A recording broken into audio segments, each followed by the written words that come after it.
Hi everyone, it's your boy Fresh, and I'm here to tell you why you may consider this primary arms 1x microprism over a lot of different red dots and even a lot of other higher order magnification prism optics. Just one quick disclosure.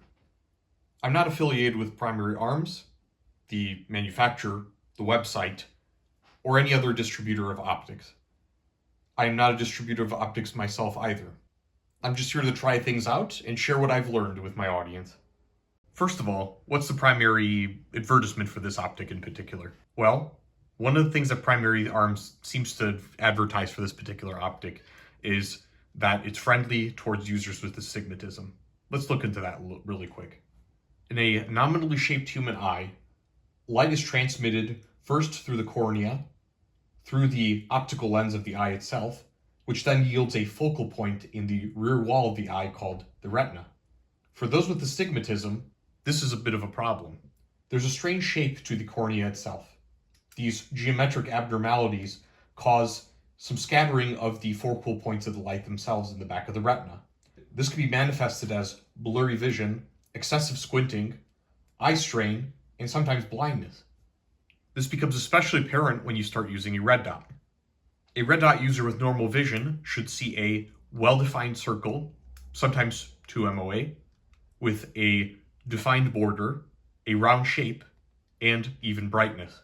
Those with astigmatism, however, are going to see a variety of different abnormalities in this dot itself. Sometimes it's dimness, a twinkling like a star, perhaps a corona of sorts, and sometimes a dot smear, which could end up becoming very difficult in the use of a single point of aim optic, especially with trying to get some kind of precision with long distance targets. It appears that Primary Arms is tackling this astigmatism issue with a two-pronged approach. One, the use of an etched reticle with highly defined edges, which when illuminated, create a very sharp picture.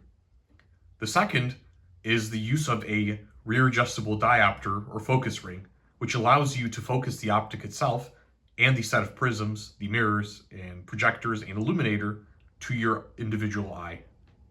As someone who suffers from astigmatism myself, how did this end up working out? We look through the optic, adjust the diopter, find the range at which this reticle is fairly crisp, and then adjust that diopter until when we move the optic around, we get a close to true 1x sight picture, much like a red dot. Okay, there's got to be a catch here.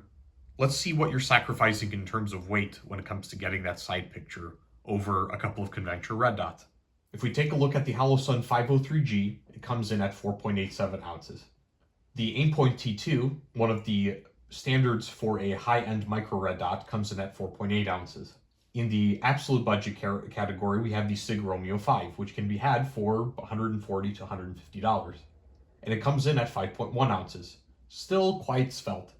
Our Microprism itself weighs in at 7.6 ounces, a full 2 to 3 ounces heavier than some of these. That may not seem like all that much. Let's take a look at a couple of heavier dots to give some comparison. The standard Aimpoint Pro is at about 11.6 ounces. Let's take a look at a holographic sight. The EOTech 512 or 552, which operates on AA batteries, is also at about 11.2 to 11.6 ounces. In terms of weight, this optic is a little bit heavier for its size, but it still seems quite handy. This, however, isn't the only 1x prism in the market. Let's take a look at a couple more. Vortex also makes the 1x Spitfire, which in terms of weight is at 11.2 ounces, very similar to the EOTech and the Aimpoint Pro. Swamp Fox makes this chunky boy, which weighs in at well over 13 ounces.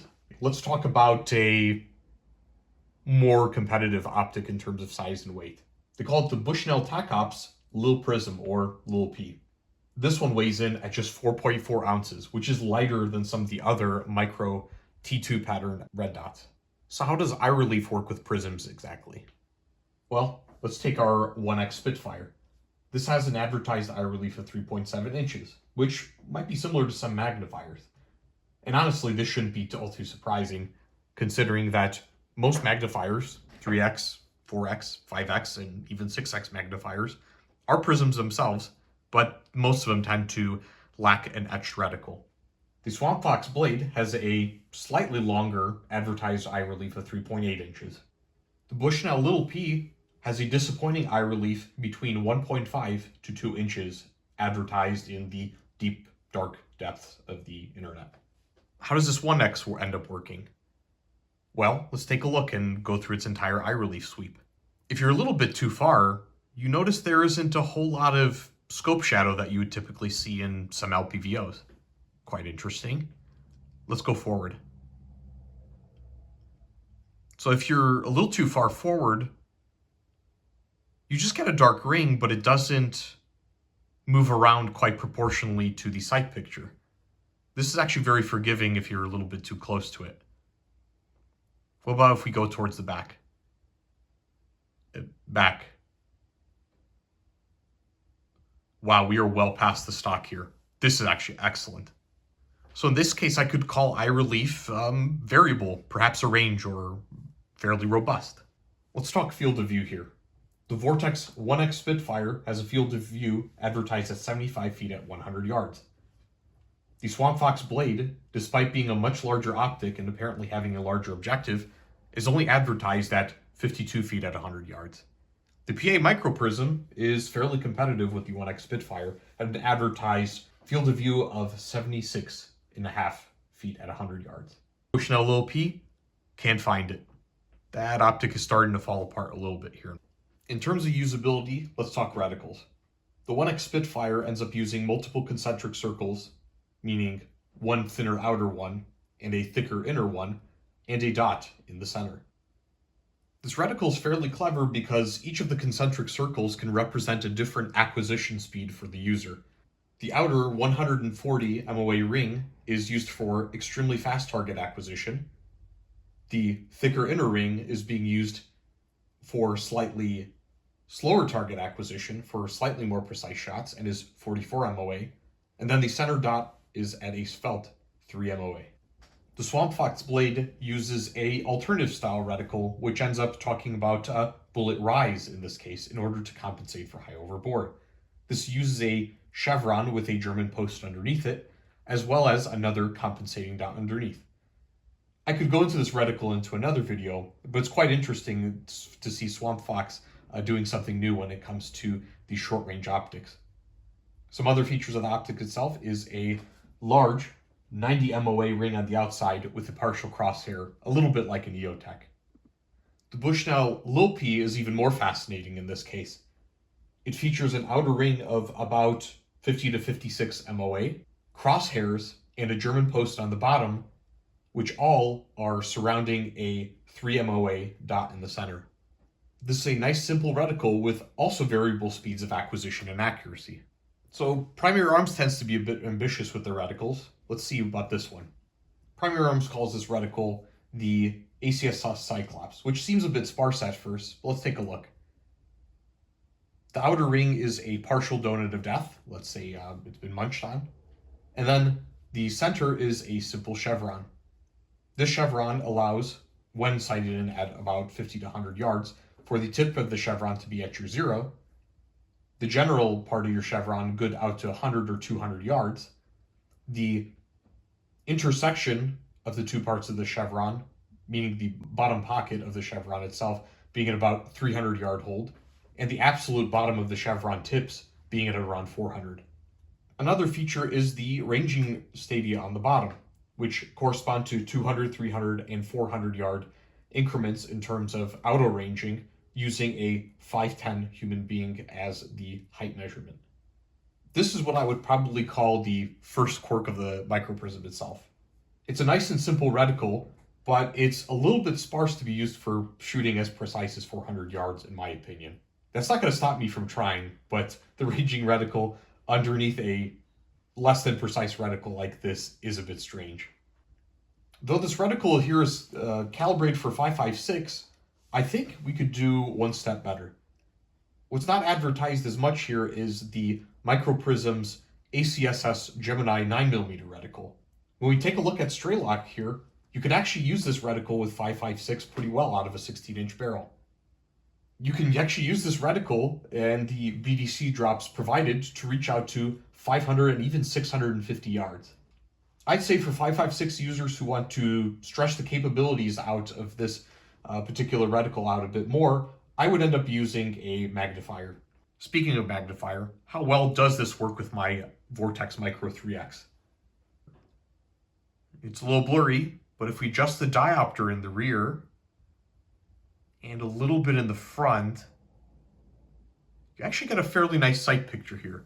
Now the image looks fairly flat and seems to lack a little bit of depth, maybe even feels like a much smaller optic. I think this is quite usable for longer distances.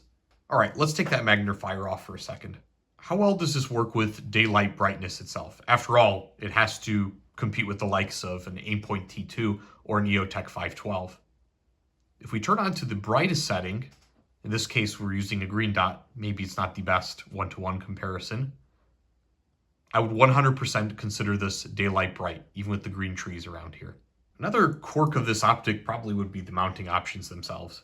Most of these prisms, whether they be 1x, 2x, 3x, 4x, typically have a high mount and a low mount. That high mount could be anywhere from a 1.93 down to a lower 1/3 co-witness or an absolute co-witness. And then there's a low mount typically for lower stocked guns like shotguns and bolt-action rifles. The 1x Microprism here comes in with 4 different mounting spacers on top a very robust rail mount. It ends up yielding a total of 8 different combinations for different heights. For example, if you wanted to go lower 1/3 co-witness, you would end up going with either the straight spacer or just the regular medium gooseneck spacer. This gooseneck spacer kind of would work like an ACOG, where it allows you to bring the optic mount a little bit forward, but still retain a backup rear sight while keeping adequate eye relief for the optic itself. In this case, I have the straight spacer and the high mount mounted at the same time, which gives me very good height for night vision and a very comfortable head position under CQB. Okay, so far this package is fairly compelling. How does it shoot, however, when the rubber meets the road, or let's say the bullet meets the paper or steel? After going through a few magazines, I kind of understand this optic a little bit more. What blew my mind compared to a conventional 2 MOA or 1 MOA red dot, or especially bigger, is that the reticle looks very clear under my astigmatic eyes. This actually allows me to have a little bit more confidence in longer distances. A red dot may be able to engage from 1 to 200 yards and perhaps 300 yards with scope mount height considered. But however, this one actually makes me feel fairly confident to hit targets at 400 yards. You add a magnifier and then use your ballistic compensating reticle with the 9mm ACSS Gemini, and you got a fairly complete package for shooting, extremely flexible. However, a red dot replacement of sort, replacement in air quotes, isn't very useful if you can't use it with night vision. Let's take a look. It's got my PVS-14, green phosphor. The dot is even a little bit clearer than, say, my previous Holosun 503G. And the 508T that I have on my 5X. Very interesting. The scope body even appears to disappear a little bit. So that's another quirk of the scope body itself. Under daylight shooting, it's a little bit chunky. I'm a left-handed shooter, so I don't perceive this as much. But those who are right-handed shooters are going to notice that the illumination knob on the left-hand side is obstructing quite a bit of your field of view, especially if you're shooting both eyes open. Under night vision, however, it doesn't seem to bother me. Acquisition is also just about as fast as my previous 503G and my 508T. Most of the red dots and 1x prisms that I've talked about here use 1/2 MOA per click adjustment. This one ends up using a 1 MOA per click adjustment. A lot of people seem to be complaining about this coarseness, but again, it allows for a fairly felt scope body. In fact, we look at that scope body itself. It's really nicely done, and it's one of the greatest, I think, feats of industrial design that I've seen in this particular segment. I'm going to have to stand by my claim, however, that the 1 MOA per click adjustment really isn't all that coarse. If you look at my Vortex 5X Prism video, that one also had 1 MOA per click adjustments, and I've been able to true it quite well at 300 yards and make regular hits out to 1,000 yards with 5.56. Another feature that is of small but very significant usability in this case is the shake awake feature. A lot of optics, such as the 503G, have a shake awake feature which allows the red dot to turn off after a certain number of minutes. When the accelerometer inside of the red dot senses some motion, the red dot turns right back on, ready to deploy. The primary arms here is no different. We let the red dot sit in for a few minutes, give it a little tap, and the reticle pops up again. Very brilliant feature and excellent for battery life. In fact, this green dot is advertised at a battery life of 45,000 hours. Now, statistically, how that battery life actually compares or what it actually represents, whether it's continuous use, partial use, or the use of the average soldier, is yet to be determined. Only Primary Arms knows this based on some kind of histogram of time and occurrence. But I think that's rivaling about close to what many of your micro footprint sized red dots like the 503G and SIG Romeo 5 look like. Though extremely flexible in its deployment, the Microprism has a couple of downsides. Though you can use a 3x magnifier in the case of this prism, you do need to mount the prism far enough forward where you're not quite in its ideal eye relief for maximum field of view. This is no big deal because the 3x magnifier that I will be using in this case doesn't change the field of view all that much, but that's still something to consider. If you plan on using this dot primarily, you will have to find the optimal eye relief for you where you don't get the dark circle of the supposed inside of the optic body, but also don't get too much of the optic body obscuring your normal field of view during operation. A second problem to be aware of with this optic is that it's, well, not quite as fast to use as a normal 2MOA red dot.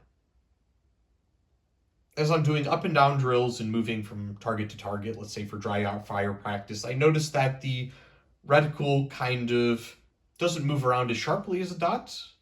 It seems to hover and cause visual artifacts in my eyes, perhaps, which gives it almost this blurry Pac-Man style during movement. However, when the reticle's on target, it's fairly sharp. Now, also because of the optic body and the nature of the lens itself, it still doesn't acquire targets from a low ready quite as quickly as a 2MOA red dot. However, I think it's still about 90 to 95% as quick.